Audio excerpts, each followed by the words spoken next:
Hello students, ITT subject में हमारा आज का टॉपिक है वैप, that is wireless application protocol. So protocol हम सब जानते हैं, protocol means set of rules. तो वैप एक टाइप का सेट ऑफ रूल्स या प्रोटोकॉल प्रोवाइड करता है कि डेटा एक्सचेंज हो सके सेलुलर सिस्टम में थ्रू वायरलेस कम्युनिकेशन। ठीक है, तो WAP is a set of rules or protocols which allow data exchange for mobile cellular system. Data exchange हो सके मोबाइल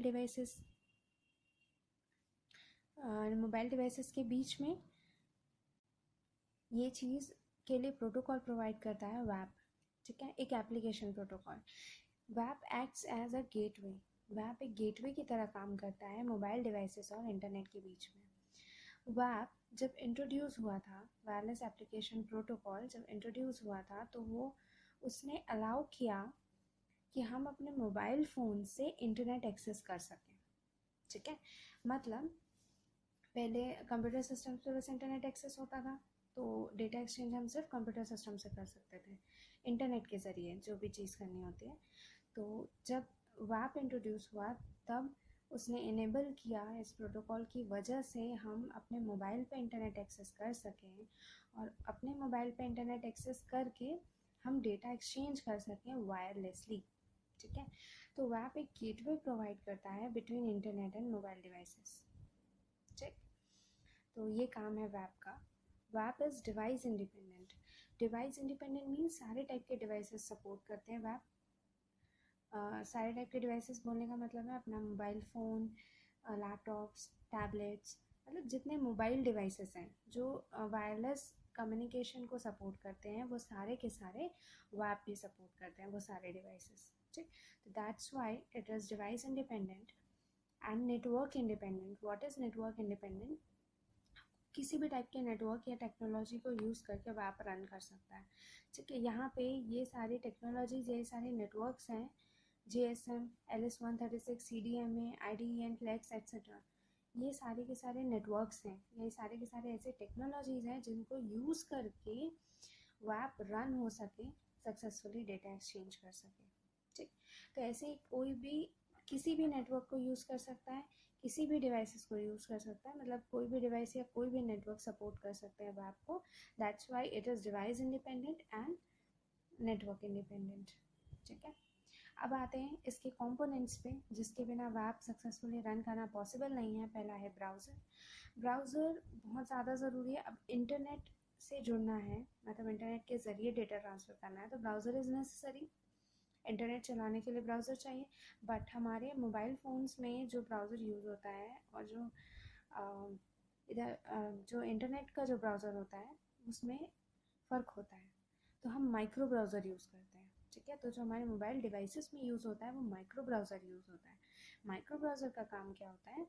ये जो मार्कअप लैंग्वेजेस होते हैं, एक पर्टिकुलर लैंग्वेज की भी तो ज़रूरत है, तो WML पे काम करता है वैप। WML means wireless markup language. ठीक, तो वायरलेस मार्कअप लैंग्वेज, इसको डिकोड करने के लिए, ये एन्क्रिप्टेड फॉर्म में होता है, इसको डिकोड करने के लिए माइक्रो ब्राउज़र काम आता है। तो माइक्रो ब्राउज़र हम जो हमारे इस वैप प्रोटोकॉल को रन करने के लिए हमारे सेलुलर डिवाइसेस में या मोबाइल डिवाइसेस में जो यूज़ कर रहे हैं, वो माइक्रो ब्राउज़र यूज़ करते हैं, not internet browser. Internet browser is different and our micro browser is different. ठीक, तो एक कंपोनेंट ब्राउज़र है, एक कंपोनेंट मार्कअप लैंग्वेज भी है, एक कंपोनेंट स्क्रिप्ट लैंग्वेज है, स्क्रिप्टिंग करने के लिए, मतलब क्लाइंट साइड की स्क्रिप्टिंग करने के लिए और सर्वर साइड की स्क्रिप्टिंग करने के लिए कोई एक स्क्रिप्ट लैंग्वेज चाहिए होती है, तो वो स्क्रिप्ट लैंग्वेज भी एक कंपोनेंट है। गेटवे, क्योंकि एक ये पाथ और गेटवे प्रोवाइड करता है मोबाइल डिवाइसेस और इंटरनेट के बीच में। सर्वर, क्योंकि इंटरनेट से जुड़ना है तो किसी सर्वर की ज़रूरत तो ऑब्वियसली है। और प्रोटोकॉल लेयर, ये सारे के सारे प्रोटोकॉल्स लेयर है। दूसरा, telephony network interface. Telephony network interface means एक ऐसा इंटरफेस जो कि टेलीफोनी नेटवर्क प्रोवाइड कर सके। ठीक है, इंटरफेस किसके किसके बीच में? हमारे टेलीफोन और इंटरनेट के बीच में। ठीक, तो ये सारे के सारे कंपोनेंट्स हैं वैप के, कंपोनेंट्स ऑफ वैप। अब आते हैं हम इसके आर्किटेक्चर पे। वेब का आर्किटेक्चर इन 5 लेयर्स से मिलकर बना है। Application layer, session layer, transaction layer, security layer and transport layer. ठीक, देखते हैं एक एक करके सारे layers. First is application layer. Now what is application layer? It provides application environment. ये लेयर जो है एक एप्लीकेशन एनवायरनमेंट प्रोवाइड करता है। एप्लीकेशन एनवायरनमेंट क्या होता है? ये WAE प्रोटोकॉल पे वर्क करता है, वायरलेस एप्लीकेशन एनवायरनमेंट। ठीक, वायरलेस एप्लीकेशन एनवायरनमेंट मीन्स एक ऐसा एप्लीकेशन एनवायरनमेंट प्रोवाइड करता है जो कि WWW और वर्ल्ड वाइड वेब मीन्स ये वर्ल्ड वाइड वेब और मोबाइल टेलीफोनी टेक्नोलॉजीज़, मतलब हमारा मोबाइल फ़ोन और वर्ल्ड वाइड वेब, ये दोनों का कॉम्बिनेशन हो ऐसा एप्लीकेशन एनवायरनमेंट प्रोवाइड करता है एप्लीकेशन लेयर। मतलब एप्लीकेशंस जिसके ज़रिए हम ये वेब को सक्सेसफुली रन करवा पा रहे हैं, वैसा एक एप्लीकेशन एनवायरनमेंट प्रोवाइड कर रहा है जो कि इन दोनों चीज़ों का कॉम्बिनेशन है। ठीक है, तो ये एप्लीकेशन लेयर कंटेन करता है WML and WTA। WTA is what? Wireless telephony application, वही सारे एप्लीकेशन जिसके ज़रिए हम डेटा एक्सचेंज कर पा रहे हैं। WML means wireless markup language, जो भी मैंने बताया। तो वायरलेस मार्कअप लैंग्वेज, ये वायरलेस मार्कअप लैंग्वेज एक मार्कअप लैंग्वेज, एक टाइप का लैंग्वेज है जिसके थ्रू ये प्रोटोकॉल रन हो, मतलब सॉरी ये एप्लीकेशन लेयर के जो भी हमारे एप्लीकेशन वर्क कर रहे हैं ना, वो उनको वर्क करने के लिए जो लैंग्वेज चाहिए, that is wireless markup language. It defines user interface on phone, मतलब यूज़र फ़ोन से कनेक्ट करेगा खुद को, तो वो उसके बीच का भी एक इंटरफेस प्रोवाइड करता है एप्लीकेशन लेयर।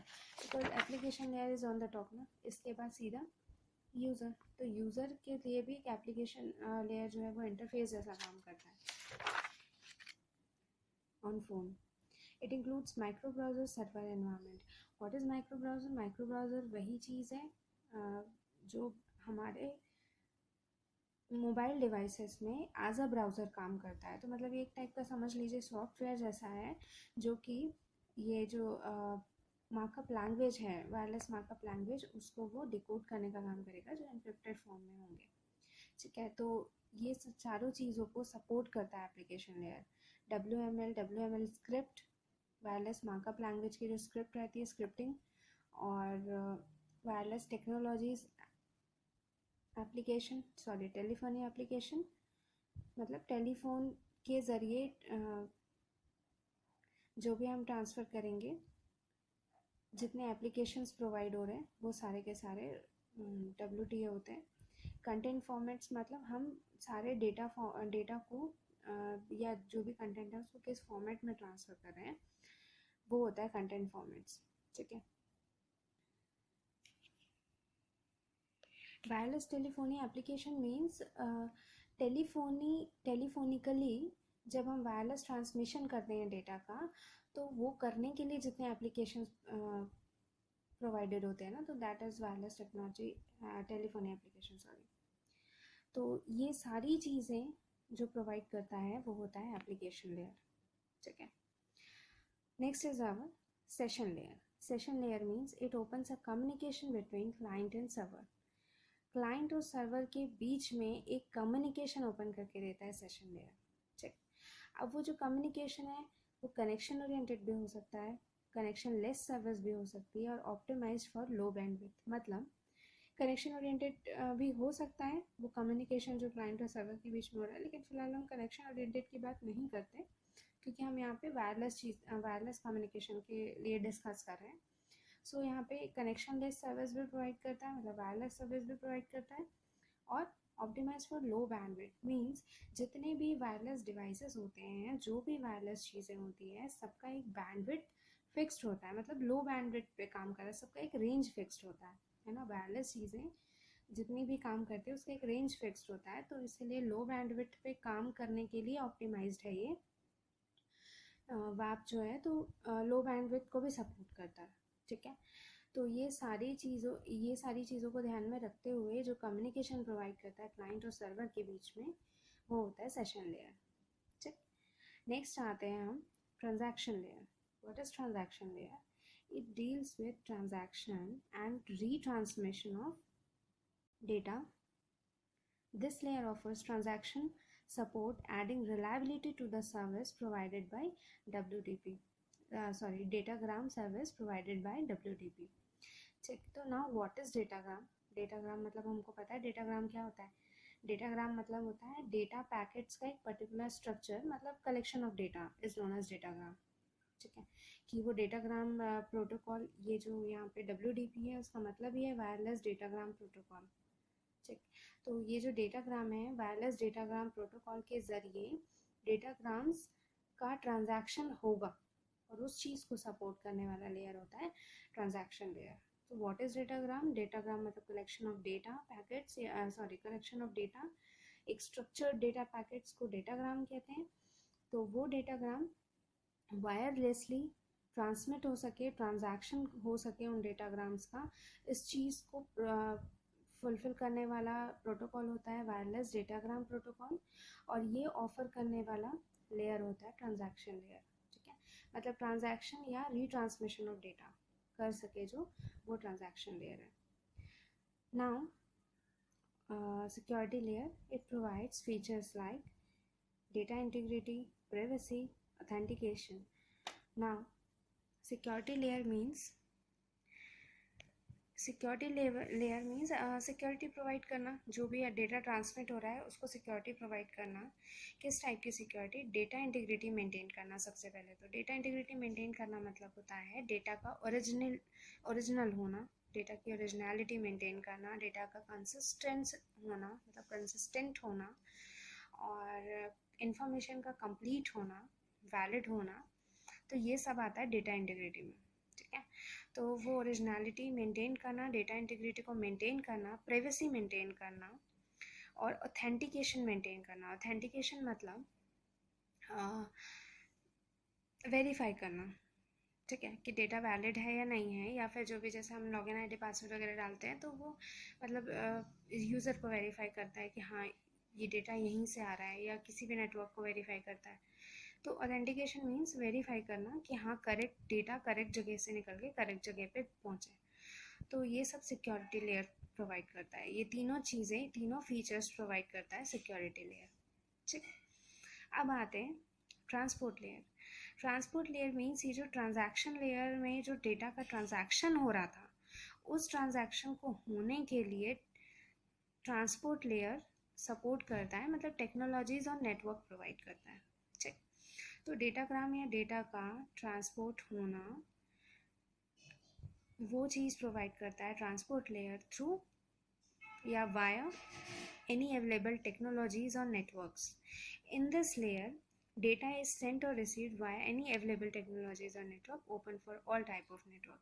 अब यहाँ पे टेक्नोलॉजीज और नेटवर्क का मतलब क्या है? ये सारी टेक्नोलॉजीज और नेटवर्क जो हमने देखी थी, ये सारी टेक्नोलॉजीज और नेटवर्क. ट्रांसपोर्ट लेयर जो है इनमें से किसी एक चीज़ को चूज़ करेगा.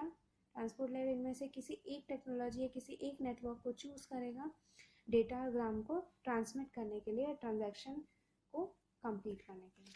ठीक है, तो किसी एक नेटवर्क या किसी एक टेक्नोलॉजी को चूज़ करके डेटा ट्रांजैक्शन कंप्लीट करने के लिए ट्रांसपोर्ट लेयर काम करता है. और transport layer is open for all type of network. जैसा कि हमने देखा ना, डिवाइस इंडिपेंडेंट या नेटवर्क इंडिपेंडेंट है वेब, तो ठीक वैसे ही ये मतलब उसी वजह से हम कह सकते हैं कि ऑल टाइप ऑफ नेटवर्क के लिए ओपन है.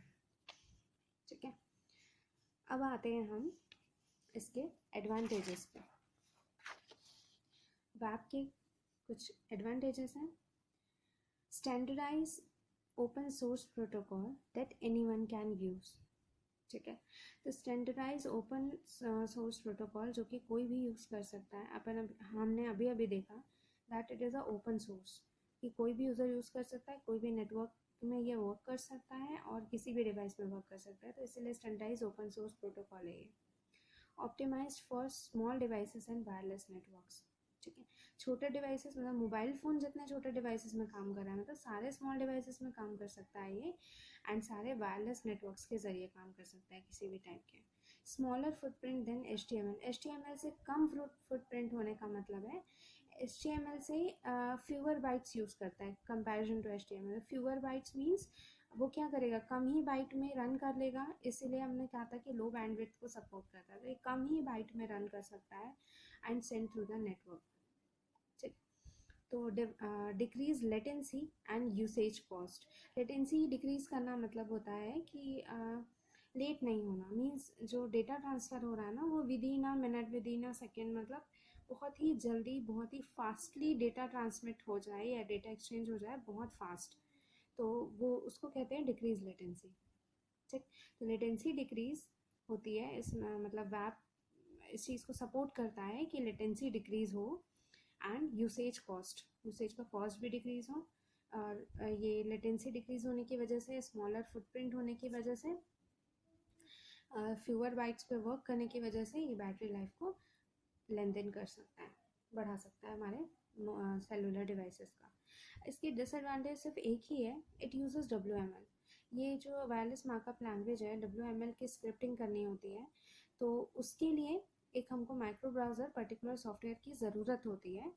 सो वेबसाइट पर्टिकुलर सॉफ्टवेयर की ज़रूरत होती है, तो दैट इज़ अ डिसएडवांटेज कि उस पर ही उसके बाद ही WML के लिए जो माइक्रो ब्राउज़र है उसके इंस्टॉलेशन के बाद ही, सॉरी नॉट इंस्टॉलेशन, मीन्स कि जो माइक्रो ब्राउज़र हैं उनके जो सॉफ्टवेयर हैं, तो उन सॉफ्टवेयर के ज़रिए ही बस हम इस लैंग्वेज के इंक्रिप्शन को हटा सकते हैं, तो उसकी स्क्रिप्टिंग कर सकते हैं।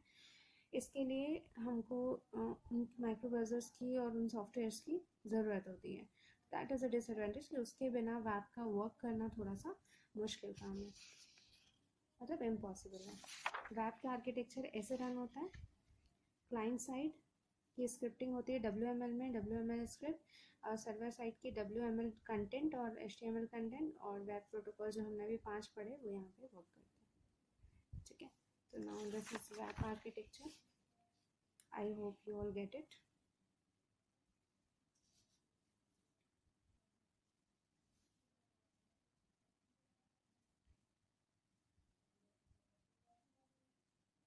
Okay, thank you.